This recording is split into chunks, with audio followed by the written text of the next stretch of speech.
queridos irmãos, boa noite a todos. É sempre motivo de muita alegria retornar a esta casa, em especial o SELEC, em função de ter sido uma das primeiras casas com que nós nos aproximamos da doutrina espírita.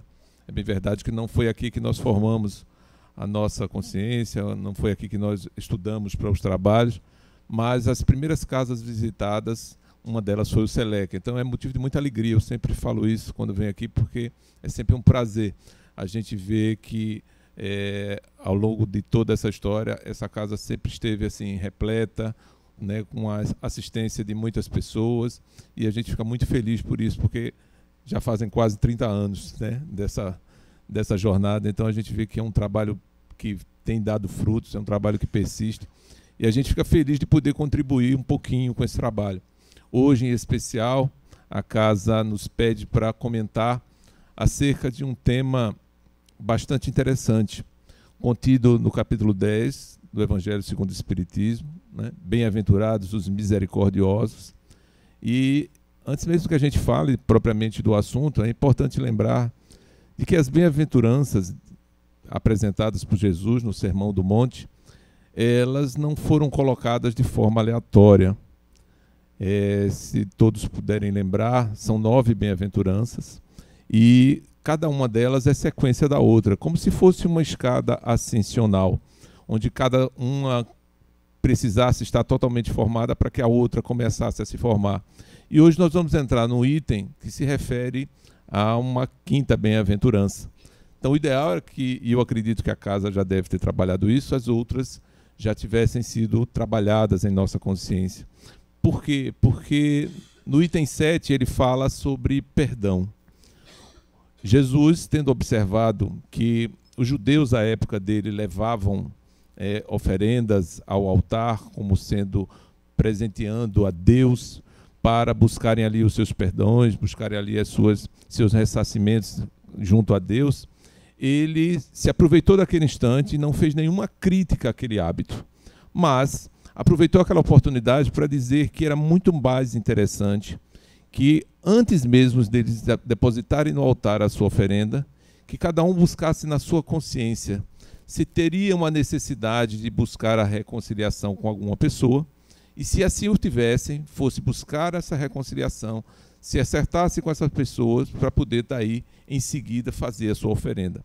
O que significa dizer que era necessário primeiro reconciliar-se com os seus adversários, buscar a reconciliação com alguém que lhe tivesse de alguma forma ofendido. Enfim, era primeiro estar de bem com aqueles que ali conviviam, para poder depois se dirigir a Deus. Porque como é que eu poderia pedir perdão a Deus se eu não teria conseguido ainda o meu perdão, ou se eu não teria ainda perdoado? Então Jesus aproveitava aquele momento, não criticava aquela ação, mas buscava transformar e apresentar às pessoas uma proposta mais profunda dessa relação nossa com Deus. E é interessante porque hoje, nos dias atuais, nós não fazemos mais como os judeus faziam, né? Nós não trazemos mais aqui à instituição nenhuma oferenda para ser ofertada a Deus como forma de agradecimento ou como forma de buscar dele o seu perdão. E isso torna essa discussão muito mais delicada, porque agora nós falamos com Deus, nós nos direcionamos a Deus, nós buscamos Deus em nossa consciência, em nossa intimidade. Então não é preciso mais ninguém saber que nós estamos buscando a Deus, nós é que sabemos. Então é importante entender que esse sacrifício agradável a Deus agora acontece na intimidade das nossas consciências, mas ele continua acontecendo. Não é raro e não é pouco comum às vezes que nós buscamos Deus em nossas consciências para pedir ajuda, para pedir inspiração, para pedir orientação, para buscar esclarecimento e, consequentemente, para buscar pacificação em nossos corações. Mas será que a gente fez como Jesus indicou aos judeus? Será que antes de buscar a Deus para buscar as soluções das nossas dificuldades, nós nos acertamos com aqueles que porventura tenham algo a reclamar ou algo a estarem satisfeitos com a gente? E isso é tão interessante, porque quando a gente fala de perdão, a primeira coisa que a gente pensa é o seguinte: como é que eu faço para perdoar? Como é que eu faço para exercer o perdão? Será que eu já consigo perdoar? Mas é muito importante lembrar que nem sempre nós somos merecedores de dar o perdão, mas muitas vezes de ser o perdoado. Então, nesse momento em que a casa abre espaço para essa discussão, é preciso observar o perdão sobre os dois aspectos. O primeiro é se eu perdoo, se eu já tenho condição de perdoar, se já está na minha consciência o entendimento de que eu preciso olhar para aquele que me ofende, para aquele com quem eu não me relaciono bem, e ter a consciência de que, assim como eu, ele também está buscando a sua melhora.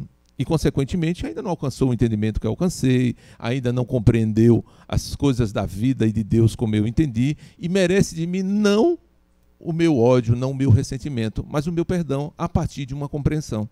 Na contrapartida, é muito mais delicado, porque na hora que eu preciso buscar aquele que de alguma forma tem um ressentimento contra mim, eu agora tenho que abrir mão do que nós chamamos de orgulho, buscar essas pessoas sem necessariamente ter a certeza de que elas vão aceitar. E é muito mais delicado. E na maioria das vezes a nossa situação é essa. Na maioria das vezes nós somos o necessitado do perdão. E isso se faz interessante porque não dá para falar com Deus, não dá para pedir a Deus as coisas sem ter resolvido as questões pessoais. Porque qual é o objetivo de Deus para a humanidade? É a fraternidade universal, é a relação de irmandade que Ele espera que nós encontremos. Então não dá para dizer a Ele, ou rogar dele qualquer que seja melhora na minha vida, se eu ainda estou comprometendo, ou se ainda não estou comprometido com a sua proposta para a humanidade. Então, cada um precisa olhar, e eu não posso daqui dizer quem deve e quem não deve. Não cabe a mim falar de quem está fazendo ou quem não está fazendo, porque eu não sei. Mas eu posso falar por mim, porque é difícil abrir o coração para ir buscar perdão. É difícil a gente descer do pedestal que a gente acha que tem ou que está possuído, para ir buscar o perdão das pessoas. E muitas vezes a gente fica imaginando que essas pessoas estão distantes, essas pessoas são pessoas que a gente não tem muito acesso. Muitas vezes esse perdão é dentro de casa. Muitas vezes esse perdão é na relação de filho para com pai, de pai para com filho.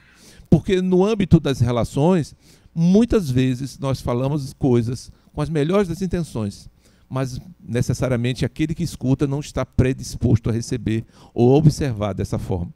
E criamos ali dissensões, decepções, frustrações, mágoas, ressentimentos, que muitas vezes passam desapercebidos, muitas vezes ficam guardados, e nós não temos a oportunidade de refletir, porque é muito comum na gente a gente querer ajudar, a gente a ter soluções, ter explicação, ter instruções para as melhorias e mudanças na vida das pessoas, quando na realidade o que máximo que nos compete transformar somos nós mesmos. A gente não veio aqui para transformar a vida de ninguém, nem mesmo a dos nossos filhos.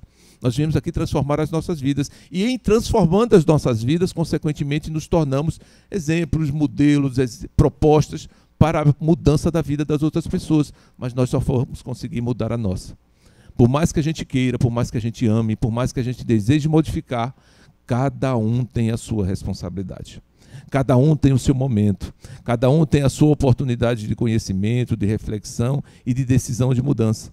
Muitas vezes, por mais que a gente deseje passar uma informação para o outro, nem sempre aquele outro aceita. E a gente fica, como é que a pessoa não entende? É tão simples, é tão fácil, é tão claro, mas é o momento espiritual de cada um, é o momento da sua condição espiritual. Então, não adianta tentar impor ao outro aquilo que a gente acha que é certo.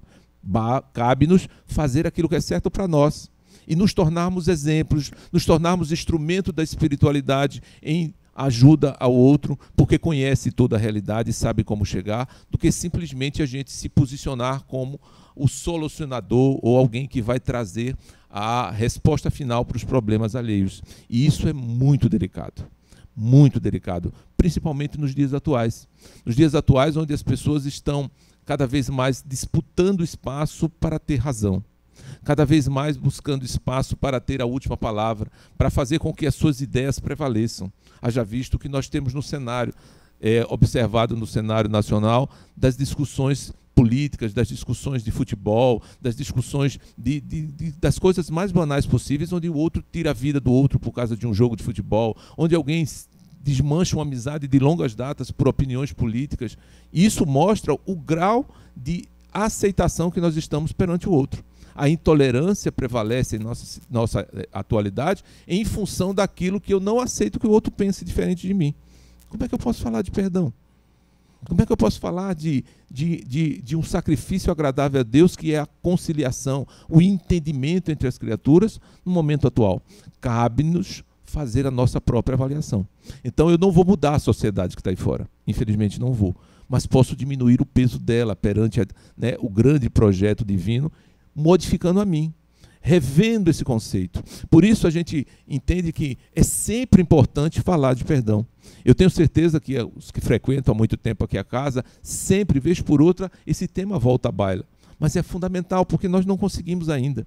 E o perdão tem nuances que a gente fica impressionado.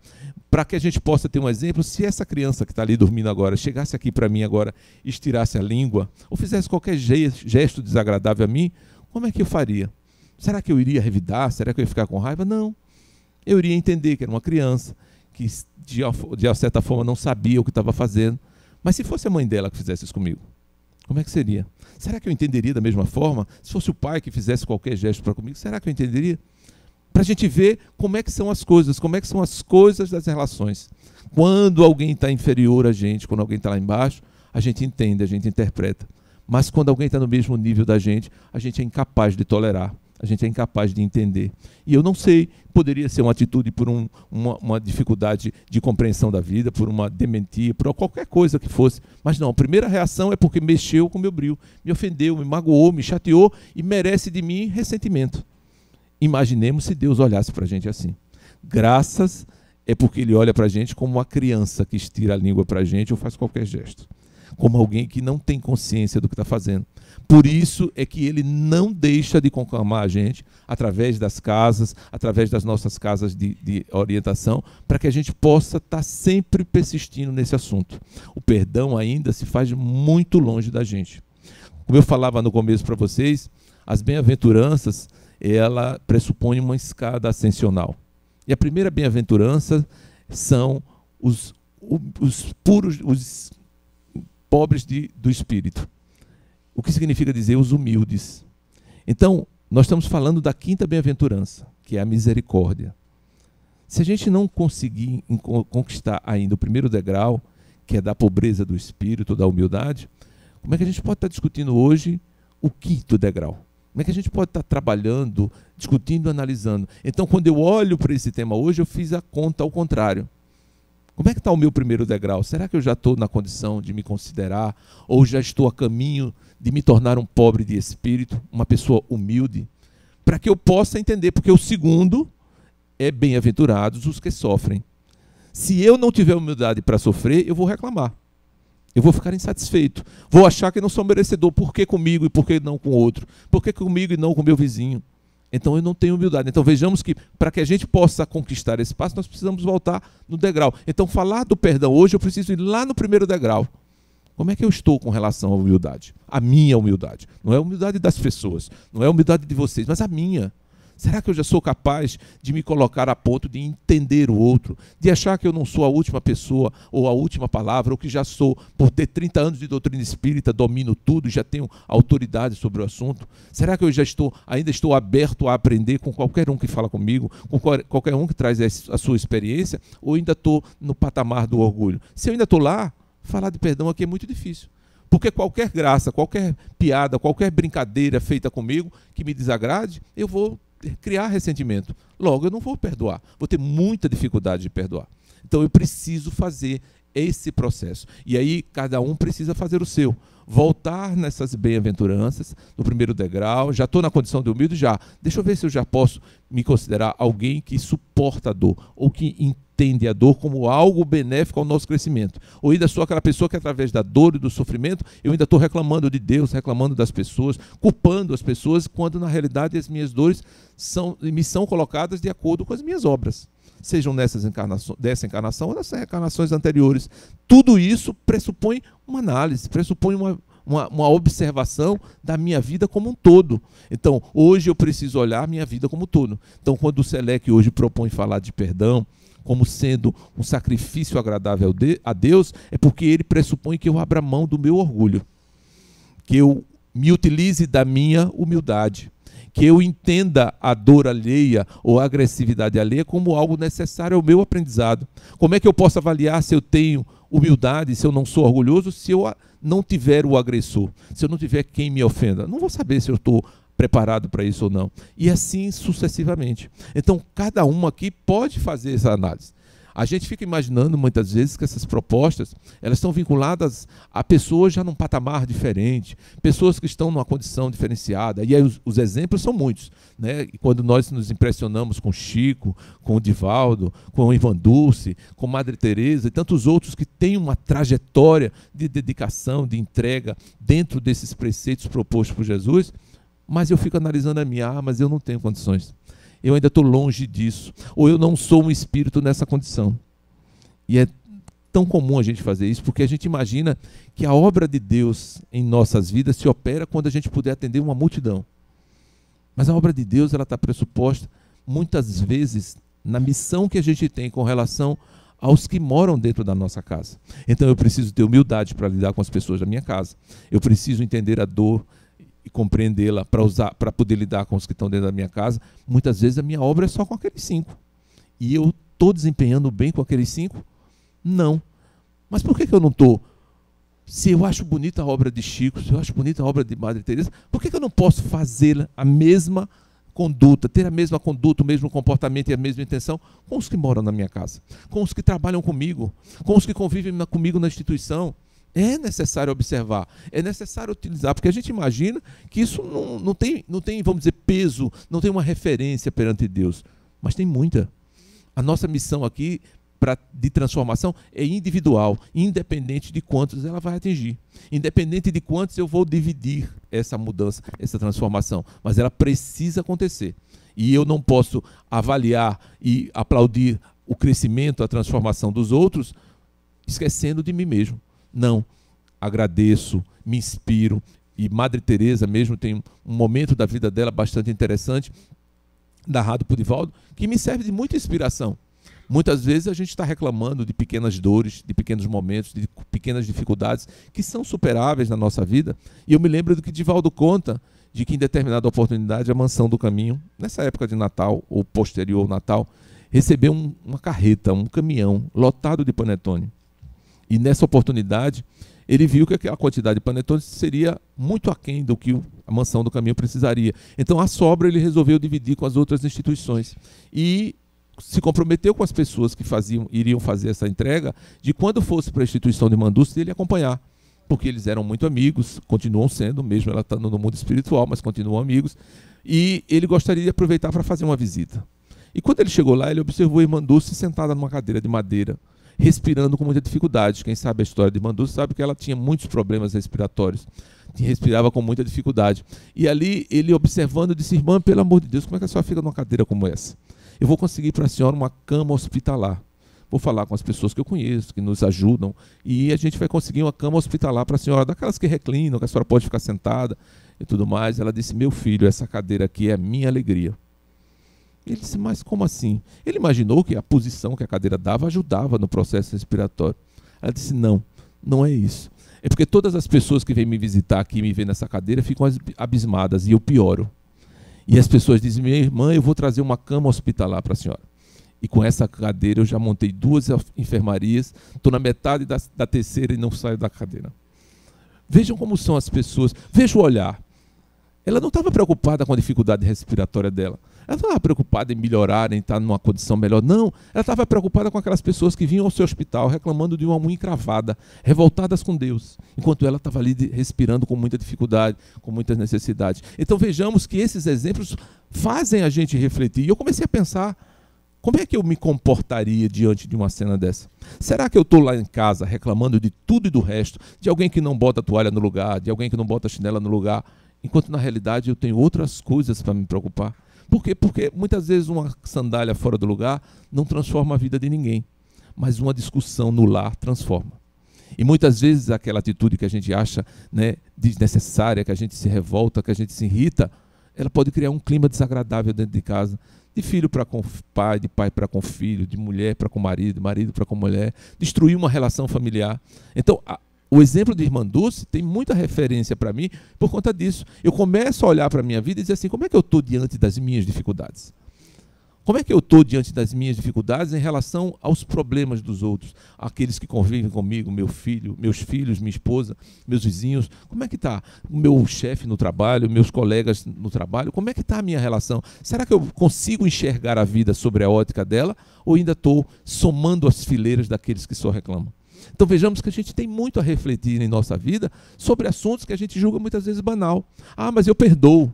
Ah, não, eu perdoo sempre, eu não fico com raiva de ninguém. Mas eu não quero mais papo. É assim que funciona. Essa é a forma que Jesus nos convida a perdoar. Com você eu perdoo, mas com você nunca mais. Por que não? Perdoar não pressupõe que você leve a pessoa para casa, que você leve a pessoa para dormir no seu quarto. Não. Perdoar significa não ter um desejo negativo para com aquela pessoa. Não pensar mal, não desejar o mal daquela pessoa e querer conviver. É importante conviver com o diferente. É importante ter acesso a uma informação que é diferente da nossa. Porque nem sempre a nossa prevalece. Mas se eu não tiver a referência da outra, eu não vou saber. Então, como é que eu vou avaliar meu comportamento se eu não tiver o outro complicado dentro de casa? Se eu não tiver o filho difícil? Então, vejamos que a gente não está passando por nada por acaso. A gente não está passando pelas dificuldades e pelos problemas da vida, vamos dizer, ao sabor do vento. Nós estamos passando porque eles são necessários para as nossas reflexões e, consequentemente, para a nossa análise da nossa conduta. Afinal de contas, estamos aqui por quê? Por que a gente está na quarta-feira, uma hora dessa no Selec, quando a gente tinha todo o motivo do mundo para estar em casa, jantando, descansando, lendo um livro, fazendo qualquer coisa? Mas não, a gente está no Selec. Para que a gente está no Selec? Ah, para prestar conta a Deus? Não. Deus não está preocupado se a gente vem para o Selec. Deus está preocupado qual é o esforço que a gente está fazendo em vir para o Selec no sentido de modificar as nossas bases e inclinações. E aí eu sempre digo, é tão fácil entrar num Selec, usando o Selec como referência da casa espírita, é tão fácil. A gente chega aqui, eu estava dizendo ao nosso colega, a gente chega aqui abraçado, todo mundo se abraça, é irmão para lá, irmão para cá. O grande desafio nosso é quando a gente passa daquele portão. Quando a gente passa daquele portão é que a gente precisa ser espírita. É que a gente precisa ser verdadeiramente cristão. Por quê? Porque lá fora a gente vai encontrar pessoas que não têm o mesmo entendimento da gente. Lá fora a gente vai encontrar pessoas que são adversários do espiritismo. Lá fora a gente vai encontrar pessoas que nos consideram, né, adoradores do demônio. Lá fora nós vamos encontrar pessoas que são totalmente contrárias à ideia de que a vida continua, de que há uma relação com o mundo espiritual. E nós precisamos conviver com elas. Nós precisamos de alguma forma mostrar para elas que a nossa condição não nos faz melhor do que eles, mas nos faz pelo menos compreendê-los e não nos revoltarmos, não nos, vamos dizer, degladiarmos com eles porque eles não concordam com a nossa opinião. Então tudo isso passa por essa revisão de valores nessa tentativa de oferecer algo a Deus, que não é mais um bem material, mas é o sentimento que nós carregamos no coração. Foi necessário atravessar toda essa jornada, foi necessário que os tempos passassem, foi necessário que Jesus estivesse com a gente e foi necessário o advento da doutrina espírita em nossas vidas para que a gente pudesse entender que a relação com Deus não depende de mais nada, não depende do Selec estar aberto ou estar fechado, não depende das reuniões públicas, não depende da vinda de vocês aqui ou não. A nossa relação com Deus depende simples e unicamente da compreensão de que nós somos seus filhos, que nós estamos diretamente ligados por Ele e que não temos intermediário nessa comunicação. Mas é preciso entender como é que Ele nos responde. Alguém por acaso já pode me dizer aqui que nas suas preces teve a presença de Deus respondendo o que Ele queria? Teve Deus fazendo as suas coisas que Ele pedia? Não. Deus, segundo Emmanuel, se comunica com a gente através das circunstâncias e das pessoas que cruzam a nossa vida. Então prestemos atenção em tudo que nos acontece da hora que a gente acorda, da hora que a gente dorme.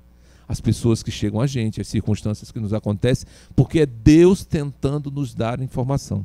Deus nos mostrando quais posturas devemos tomar, como nós estamos, o que Ele espera da gente, o que é que Ele está observando na vida da gente que a gente precisa modificar. E não necessariamente aquilo que a gente pede, ganhar na loteria. Será que se a gente ganhasse na loteria hoje ou ontem, nós estaremos aqui hoje? Essa é uma pergunta que a gente precisa fazer a si próprio. Né? Já pensou um prêmio da Mega Sena aí, milhões? Será que a gente estava no Selec hoje, quarta-feira, tranquilo, sentadinho ali, esperando o Antônio falar? E aí muitas vezes a gente não estaria. Então Deus sabe que a gente não está pronto. Então Deus fala nas circunstâncias. Então eu jogo, não ganho. Me revolto contra Deus? Não, ele sabe que é importante não receber. Porque ele sabe que é muito mais importante que você esteja no Select do que você esteja com a conta cheia de dinheiro. É muito mais positivo para você, enquanto ser espiritual eterno, que necessariamente não vai depender da fortuna que tem na sua conta para o seu progresso espiritual, mas que vai depender muito, vai ajudar muito você estar no Select. Não porque é Antônio que está falando, mas por qualquer outro que traz aqui essa discussão do Evangelho, que necessariamente, se eu estivesse em casa hoje, eu não estaria refletindo. Quem daqui estaria em casa hoje e abriria o Evangelho nesse capítulo para discutir o sacrifício mais agradável a Deus? Isso é importante avaliar. Então vejamos que a gente está o tempo todo necessitando do instrumento que a gente carrega e pouco utilizando. A vinda aqui ao Select não pode ser uma vinda como a gente foi a vida toda das nossas igrejas. Quando eu me lembro dos tempos em que a igreja, eu não alcancei, mas as pessoas me narravam, eu tenho formação católica, eu não fui espírita de berço, e as pessoas me narravam que as missas eram narradas em latim, com o sacerdote de costa para as pessoas. Olha como era difícil entender Deus. Olha como era difícil acessar Deus. E hoje eu venho do Select falar para vocês. Sábado eu estou sentado ouvindo outro colega falar. Olha como é grandioso esse momento. Olha como foi necessário atravessar tudo isso para dizer que hoje é simples. Todos estamos no mesmo barco. O que nós estamos fazendo aqui? Trocando experiências. O primeiro a estudar, quem foi? Foi eu. Quando a casa me convidou, disse, olha, o tema é esse, eu tive que estudar. Mas isso não me faz melhor do que ninguém, porque eu também fiz a minha avaliação enquanto estava estudando. Se eu já perdoava, se eu já fazia, levava essa oferta a Deus na minha consciência, de perdoar, de me reconciliar com meus inimigos. E é tão interessante porque a gente olha e faz essas duas perguntas. Não, eu não tenho inimizade com ninguém. Mas será que ninguém tem com você? Será que todo mundo que você convive gosta de você, está satisfeito com o seu comportamento, sua conduta? Fazendo análise, tá, Antônio? E os desafetos do passado? Nós não estamos aqui porque éramos santos na última encarnação. Nós estamos aqui porque éramos criaturas humanas em franco processo de crescimento. E ao longo desse processo de crescimento, num estado de consciência ainda mais rudimentar, numa sociedade mais ainda dificultosa, com certeza nós criamos desafetos. Será que eu aprendi a compreendê-los? Será que eu estou aberto a pedir perdão? Ah, mas eu não sei quem é, eu não estou vendo.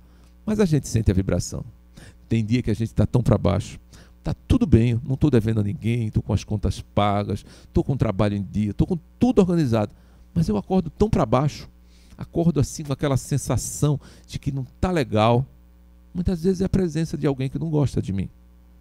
Será que eu faço uma prece por ele? Será que eu me lembro que isso é possível?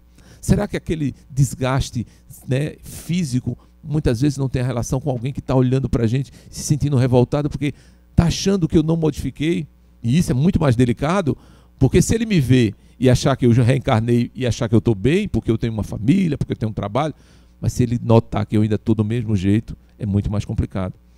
Porque a relação nossa com os nossos desafetos é perceber que a gente fez o mal e que a gente agora está aqui falando no centro, mas continua na prática a mesma pessoa. Isso é que é delicado. Então vejamos que a gente tem, ao longo da nossa trajetória, ao longo do nosso dia, das nossas relações, uma necessidade grande de, pelo menos, analisar, refletir sobre perdão. Refletir sobre o desenvolvimento das nossas relações, o quanto a gente ama realmente, o quanto o nosso amor não está se caracterizando por uma posse excessiva que atrasa e que dificulta a vida do outro, que prejudica, que não deixa o outro viver, está sufocando, está prejudicando. As pessoas hoje matam ainda por amor, gente. Isso é difícil de imaginar. Numa sociedade com tanta informação, com tanto recurso, mas as pessoas ainda estão matando por amor. Por quê? Porque nós não estamos aqui por perfeição, ou por sermos perfeitos, estamos aqui porque trazemos na nossa história, no nosso livro de vidas, ainda características que se compatizam, com esse tipo de ação, que ainda acham natural que amar significa ter posse, possuir, carregar consigo e não dar a dividir com ninguém.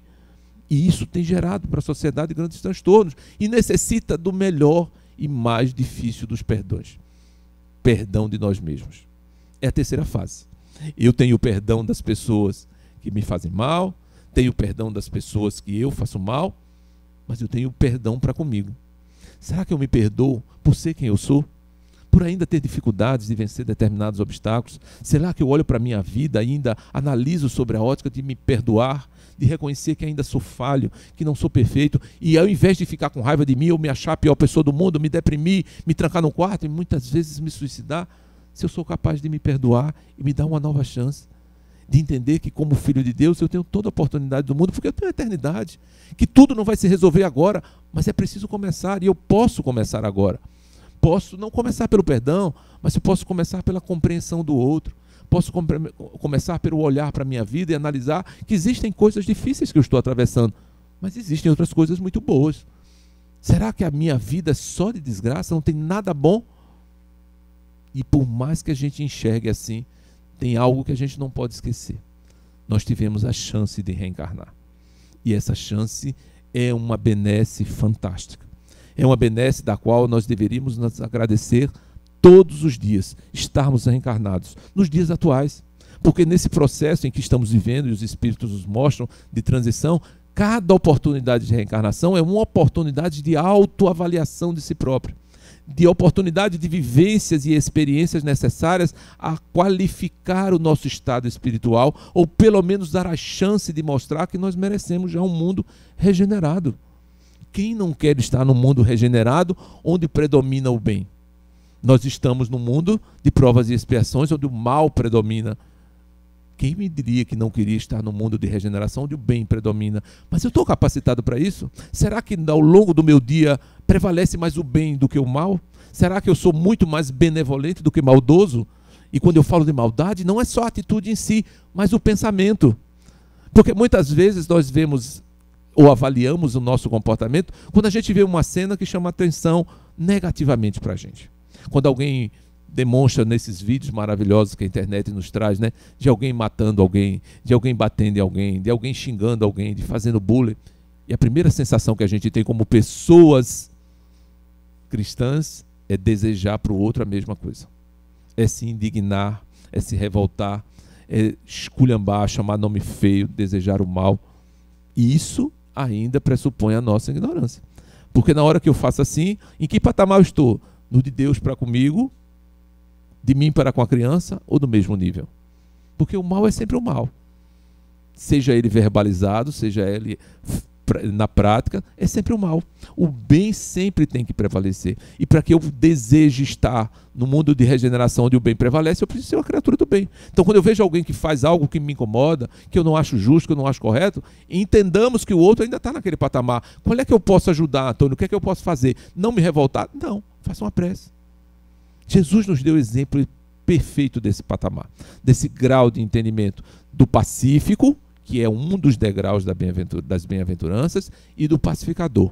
Um é aquele que vive a paz, o outro é o que promove a paz. Quando ele é levado à presença de Pilatos para ser ali condenado, o soldado que o trazia já ulcerado, bastante machucado, coloca-o de frente, sacode no chão e ainda esbofeteia a face de Jesus. Qual é a postura de Jesus? Olha para o homem e pergunta: por que que você me bateu? O manso, o pacífico. Se eu fiz alguma coisa com você, me diz para que eu corrija. Mas se eu não fiz, por que que você me bateu? O promotor da paz. Porque além de ser pacífico no trato, promoveu a paz, mostrando a ele qual é o caminho para se promover a paz. Não precisa me agredir. Se eu fiz alguma coisa, você me diz para eu corrigir. Me dá a chance de corrigir. Mas se eu não fiz, para que a violência? Então vejamos que a história do Cristo mostra a gente os exemplos. Quantas não são as vezes que a gente tem essa oportunidade? É bem verdade que ninguém é esbofeteado toda hora, todo instante, né, fisicamente. Mas quantas bofetadas a gente leva por dia, mentalmente, nas palavras que nos são deferidas, nas atitudes das pessoas para com a gente? Quantas são as vezes? E quando é que a gente é pacífico e pacificador? São um dos degraus das bem-aventuranças. O pacificador vem primeiro. E podia ser confundido o pacificador, né, com o pacífico, mas não, são estágios diferentes. Ser pacífico é uma coisa, promover a paz é outra. Muitas vezes nós somos pacíficos para nos darmos bem. Então a gente vê que vai levar desvantagem numa discussão, a gente fica calado, a gente fala, né, por covardia, mas já é um passo para a pacificação. Mas o pacificador não mede esforços. Jesus estava total desvantagem. sobrepujado, humilhado, ferido, não tinha direito a nada, não tinha nada para fazer, mas não abriu mão de promover a paz, de levar aquele soldado à consciência do que seria a atitude correta. Bem verdade que talvez não tenha resolvido nada naquela encarnação, mas eu fico imaginando como é que está a consciência hoje desse soldado. Como aquela pergunta, vindo de quem veio, ecoou no seu coração. Eu tenho certeza que muito forte, porque nós lendo já nos chama bastante atenção. Imagina quem ouviu, quem teve presente naquele olhar e recebeu essa pergunta. Então, a vida da gente é lotada de recursos para que a gente possa se avaliar nessas propostas, uma vez que a gente quer estar de bem com Deus, uma vez que a gente quer construir uma vida de ascensão do ponto de vista da nossa melhora espiritual, da nossa conduta. E o Evangelho tem proposto a gente todo instante. Por isso que a gente vai, volta, vai e repete, vai e repete. Há uma questão no Livro dos Espíritos, onde Kardec pergunta aos espíritos onde está escrita a lei de Deus. E os espíritos respondem na nossa consciência. E Kardec fica incomodado com isso e pergunta, mas se está na nossa consciência, por que ele permite todas as religiões? Qual é a necessidade das religiões? E os espíritos respondem, para que vocês se lembrem dessas leis. Se vocês dependessem só da consciência de vocês, nunca iriam se lembrar. Então nós estamos aqui hoje relembrando o que já está escrito na nossa consciência. Quando a gente xinga alguém, quando a gente agride alguém, quando a gente não perdoa alguém, quando alguém nos agride, quando alguém nos incomoda, como a gente remoe isso, né? Todo mundo que chega perto da gente, a gente conta. Toda vez a gente conta. Principalmente quando a gente é vítima. Quando a gente não é a vítima, quando a gente é o algoz, não. A gente fica caladinho ou tenta trazer pessoas para concordarem com a gente. Mas a gente não esquece. Por quê? Porque a consciência perfeita nos cobrando. Quando está tudo ok, quando é um fato comum, um abraço, um carinho, a gente esquece. E a gente encontra a pessoa, mas rapaz, eu estive contigo. Nem se lembra. Por quê? Porque foi tudo bem. Mas quando a gente está contrariando a lei que está em nossa consciência, a proposta volta. O assunto volta, as questões voltam, a gente não dorme, a gente se incomoda, a gente quer adeptos, a gente quer gente que concorde com a gente. Todas as vezes que a nossa consciência agir dessa forma, é porque a gente não está bem com a lei de Deus. Então, por isso que, segundo os Espíritos, as religiões são necessárias. E são mesmo. Como eu disse, ninguém estaria em casa hoje discutindo esse assunto.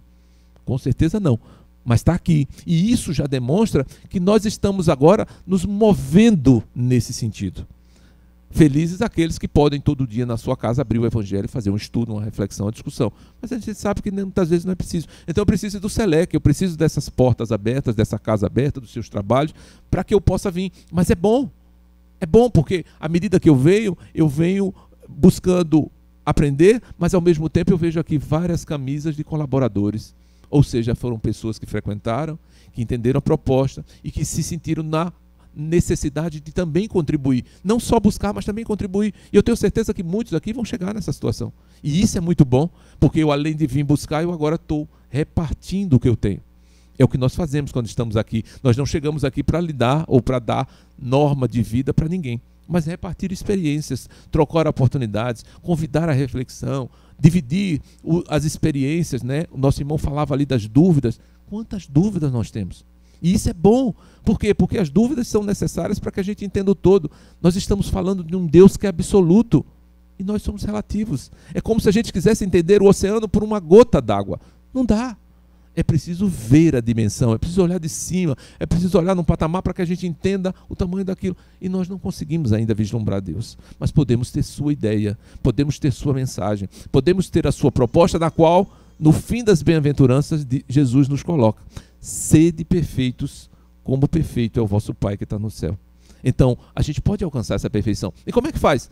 Cada degrau dessa proposta. Hoje é o perdão. Não sei se eu já estou pronto para a humildade lá. Não sei se eu já estou com ela, né, afinadinha, redondinha na minha vida. Mas eu posso ir trabalhando. Posso ir experimentando já o perdão, nas medidas do possível, na medida das situações que a vida me apresenta. Porque vão apresentar. A vida apresenta todas as situações. Necessidade de ser humilde, necessidade de conviver com a dor, necessidade de entender a paciência, necessidade de ser paciente, de ser pacífico, necessidade de ser pacificador. Toda hora a gente vê isso. É necessário dar. Por isso, o perdão nunca é demais. A gente podia ficar preso aqui, só no primeiro degrau. Bem-aventurados os humildes, os pobres de espírito. Mas não, a gente precisa continuar refletindo, colocando, discutindo, avaliando, para que a gente não perca tempo. E a proposta dos Espíritos prevaleça, para que a gente não esqueça, para que a gente não coloque lá para trás as coisas que nos vão fazer criaturas melhores. Porque a grande realidade para o espírita, e graças a Deus ela é verdadeira, é que, como a gente sabe, todos nós vamos desencarnar. Mas sabemos que todos nós vamos continuar após o desencarne. E isso é muito importante, porque tira aquele estágio limitoso, aquela coisa que dá um limite. Ou seja, eu só teria que me esforçar até o desencarne. Por que eu vou me esforçar? Eu vou curtir. Por que eu vou modificar? Porque eu vou perdoar. Mexeu comigo agora, eu agrido e acabou-se. Mas como eu sei que eu vou continuar, eu agora já tenho uma outra visão. Se eu quero a plenitude e o retorno para que menos ou mais depende dessa transformação, por que eu não começo hoje? Por que eu não começo a analisar a minha vida sobre a ótica do perdão hoje? Para os que estão aqui pela primeira vez, mas para os que estão aqui já há muitos anos. É sempre bom voltar a essas questões. É sempre bom fazer essa autoanálise. É sempre bom fazer esse mergulho interior, porque o mundo depende dessas mudanças. Nós não vamos transformar o mundo, mas vamos diminuir o peso dessa transformação, modificando a nós. Não é modificando meu filho, minha esposa, não. Modificando a mim. O peso dessa transformação acontece à medida em que cada um de nós se transforma. E eu fico feliz de poder contribuir com isso nesta casa, com uma plenária tão grande, porque é muito comum a gente ir às casas espíritas e encontrar um tiquinho de gente. Eu falei há 8 dias atrás na Federação Pernambucana, e lá são quase 500 assentos. Para vocês terem ideia, metade já está isolado para economizar energia, porque não preenche. Eu devo ter falado para umas 70 pessoas numa quarta-feira. E quando a gente olha aquelas cadeiras vazias, a gente lamenta. A gente não fica com raiva, a gente não fica triste, mas a gente lamenta. Porque são oportunidades perdidas, porque aquelas cadeiras vazias representam pessoas que estão lá fora, que desconhecem esse Deus que a gente discute, que não analisam a proposta do perdão, que não estão necessariamente buscando a sua melhora, avaliar a sua conduta, procurar ser uma pessoa melhor, não estão muitas vezes entendendo que a vida é eterna e que nós somos seres que vamos continuar, estão avaliando a vida sobre o berço e o túmulo e por isso estão correndo feito loucas, passando por cima e atropelando todos que estejam na frente desde que ela se beneficie. São pessoas cujo egoísmo está prevalecendo, o desejo do material, e não estão preocupadas com nada que não seja ter, e poucas preocupadas em ser, que é o mais importante. Então, quando a gente chega aqui no Selec e vê poucas cadeiras vazias, ou seja, a grande maioria está cheia, a gente fica feliz, porque é a oportunidade nossa de estarmos buscando as nossas melhoras, de estarmos avaliando a nossa vida, e a gente fica muito feliz. É sinal que o trabalho está dando fruto, é sinal de que a proposta da casa está dando resultado. Não resultado no volume, porque é importante ter volume, mas é importante ter qualidade. É importante fazer com que as pessoas venham, assistam, encontrem trabalho, encontrem formação e fiquem. E saiam das suas camisas e vistam a camisa do voluntário, a camisa do que colabora. É sinal de que a proposta está criando raízes em nossas vidas. E isso é fundamental. Como eu disse, é muito fácil ser espírita aqui dentro. O mais importante é ser espírita lá fora. E à medida em que eu venho, que eu colho, que eu entendo o quanto eu posso contribuir com este trabalho, quanto eu posso contribuir com cada um que chega aqui, seja com carinho na chegada, seja com a distribuição da mensagem, seja estudando para o passe, seja numa reunião mediúnica, seja numa campanha de quilo, seja onde for. Quando eu entendo isso, eu começo a demonstrar de que essa relação, essa oferta a Deus começa a acontecer. Por quê? Porque é difícil alguém que faz a campanha do quilo e não entender o que é ser humilde. É difícil alguém que faz reunião mediúnica e não entende o perdão. É difícil alguém que estuda para o livro dos Espíritos e não olha para a vida sobre um patamar diferente. Então, cada vez que eu me aprofundo nos trabalhos, cada vez que eu me entrego às atividades, mais eu encontro motivos e informações, exemplos práticos do quanto eu posso ser melhor, do quanto essa proposta tende a me renovar. E eu falo muito da campanha do quilo porque, para mim, foi um dos melhores exercícios na Casa Espírita, foi a campanha do quilo. São 30 anos de trabalho, adoro reunião mediúnica, adoro falar na tribuna, mas onde eu mais aprendi foi a campanha do quilo. E aprendi da seguinte maneira, olhando o quanto eu ainda errava. E é tão bom a gente aprender assim, dói, confesso que dói, porque a gente fica com vergonha da gente mesmo. Ninguém nem viu, ninguém nem sabe, mas a gente fica com vergonha da gente mesmo. E é a pior vergonha que existe. Porque a dos outros a gente enrola, disfarça, tudo. Mas da gente para com a gente não tem como se esconder. Porque campanha do quilo é um exercício dos mais perfeitos do vencer o orgulho. Quem aqui já pediu esmola? Levanta a mão. Nunca pediram, né? Mas quem faz campanha do quilo pede esmola, gente. E que é pior, não é pra gente. Pedir esmola não é fácil. E aí, quando eu comecei a fazer campanha do quilo, eu me lembro que eu começava a refletir sobre as respostas que eu dava às pessoas que batiam a minha porta pedindo qualquer donativo e tudo mais. Passa amanhã, passa para a semana. E eu digo, se eu tivesse com fome hoje, se as pessoas que estão esperando aqui esses donativos estivessem desesperadas agora de fome, dá para vir para a semana? E lá onde eu fazia a campanha do quilo, na Lagoa do Araçá, a gente dividia 2 grupos. Um grupo que ficava no entorno da Lagoa do Araçá, onde as pessoas tinham mais poder aquisitivo, os apartamentos, os condomínios, aquela coisa toda. E um grupo que iria para uma comunidade, né, uma favela que tinha do lado. E era interessante que os que ficavam no entorno da lagoa, muitas vezes vinham com um saquinho mirrado, às vezes um pacote de fubá, um pacote de farinha, com a sacolinha cheia de moeda de 5 centavos. E quem ia para a comunidade voltava com a sacola abarrotada. Muitas vezes a gente tinha que ir lá com o carro para ajudar a trazer tamanha a carga que vinha, para cada um. E aí um dia eu disse, eu quero fazer do lado de lá agora. E o colega disse, rapaz, tu quer mesmo? Eu digo, quero. E ele não me falou do batizado. E eu fui batizado. A primeira casa que eu bati, eu recebi um ovo. Fazer campanha do quilo com um saco para o donativo, outro para o dinheiro e um ovo na mão, porque não tem onde botar o ovo. Onde é que bota o ovo? Onde guarda o ovo? Não guarda, na mão. E não pode quebrar, né? O desafio é não quebrar. Mas eu comecei a ver e a entender o mais importante. Toda casa que eu batia me dava alguma coisa. Uma caixa de fósforo, uma laranja, uma manga, uma banana. E eu vi que quem estava ali sabia o quanto significava uma caixa de fósforo quando alguém quer acender um fogo para fazer qualquer que seja comida para a sua família. O quanto faz diferença uma laranja, uma banana para quem está com fome, um ovo. E a gente banaliza tudo isso. A gente acha que não é nada demais. Muitas vezes a gente dá um pacote, dá um dinheiro ali achando que aquilo não... né, para se livrar. Na realidade a gente quer se livrar. Mas quando eu fui para lá eu aprendi. E eu comecei a analisar o quanto eu ainda estava distante daquilo que eu dizia ser a proposta da minha vida. O quanto eu estava distante da proposta da doutrina espírita, de amar uns aos outros, de me tornar cristão. Por quê? Porque eu não conseguia compreender essa diferença. E quantas vezes eu dava a moedinha de 5 centavos. É óbvio, né? Se você juntar uma quantidade grande de moedinha de 5 centavos, dá algum valor. Mas se você para analisar, você enquanto alguém que quer ajudar, você acha que 5 centavos ajuda mesmo, gente? Basta olhar o quilo da carne aí, para quem quiser comer um pouquinho de carne. E a gente fica imaginando onde é que a gente está nesse patamar. Por isso que eu digo, vir aqui é fácil, mas se envolver com o trabalho é muito mais gratificante, muito mais contagioso. Por quê? Porque você vive na prática o que você faz, porque eu não estava preocupado com as pessoas da Lagoa do Araçá, eu estava me colocando no lugar deles, porque era assim que eu me comportava, era assim que eu entendia. Alguém que pedia esmola, qualquer coisa serve, mas não é assim. Nem tudo serve. Muito melhor para quem não tem nada, um ovo, do que 5 centavos. Porque eu não compro um ovo. Mas o ovo alimenta, bota farinha, cresce ali, engorda e muita gente come.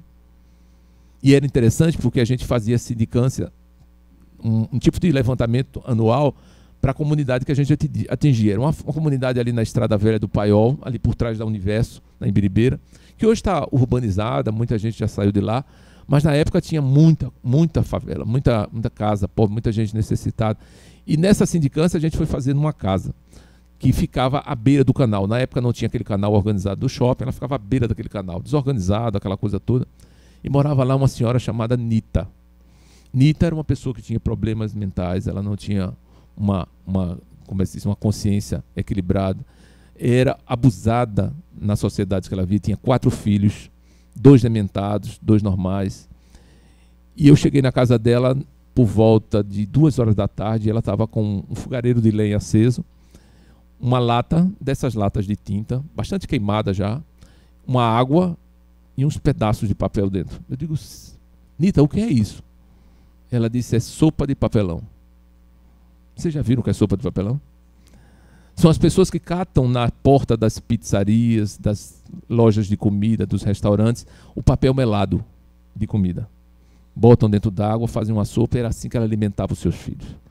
Como eu me envergonhei, gente, de mim, das coisas que eu tinha em casa, das condições que eu reclamava, das coisas que eu fazia e achava que não tinha o suficiente, quando eu via, e sem esboçar qualquer reclamação. Qualquer reclamação. Não tinha cara feia, não tinha maldade, não, era rindo. A gente sabe que a condição dementada dela até ajudava, mas não tinha qualquer sentimento de reclamação, de aproveitamento, de tentar enganar a gente, de tentar lamentar, pedir as coisas. Não, com toda a simplicidade do mundo. Então vejamos que a vida pode ser vista sobre uma outra ótica, mas é necessário ir para ela, é necessário enfrentá-la, é necessário encontrar as diferenças, as dificuldades, para que a gente possa avaliar o nosso grau. Porque foi nessa campanha do quilo, foi nessas sindicâncias que eu aprendi que eu não tinha nada para reclamar. E que, pelo contrário, eu tinha muito para dar, mas eu não dava nada. E passava o dia pedindo a Deus. E Ele, conscientemente, sabia que eu não tinha nada para receber. Foi dali que eu comecei a ver que eu tinha muito mais para dar. Por quê? Porque eu tinha uma casa organizada, eu tinha um trabalho, eu tinha uma feira todo mês, eu tinha tudo. E tinha pessoas ao meu redor, pessoas que todo sábado, quando a gente ia assistir a comunidade, estava lá comigo, eu não sabia da vida que elas levavam. E aí eu me engajei muito mais em pedir as coisas, em conseguir pão, em conseguir feira, porque eu digo, poxa, a gente acha que resolve o problema, mas não resolve. Aquela mulher ali não tinha condições de mendigar, porque ela não tinha nem consciência para mendigar. Os filhos eram muito pequenos e ela tinha toda a necessidade do mundo de alimentação. Então era necessário dar mais. Precisava ser mais sopa, precisava ser mais pão, precisava ser mais leite, mais alimento, precisava ser mais. E aí foi motivando para que a gente pudesse buscar. Então eu queria fazer mais campanha do quilo. Eu disse, não dá, Antônio. Tem que ser dentro do limite. Por quê? Porque nem todo mundo quer vir. Mas como não vem? As pessoas muitas vezes querem ir para a praia, não querem vir para a campanha do quilo. E quem está em casa espírita sabe como é difícil juntar muita gente para a campanha do quilo.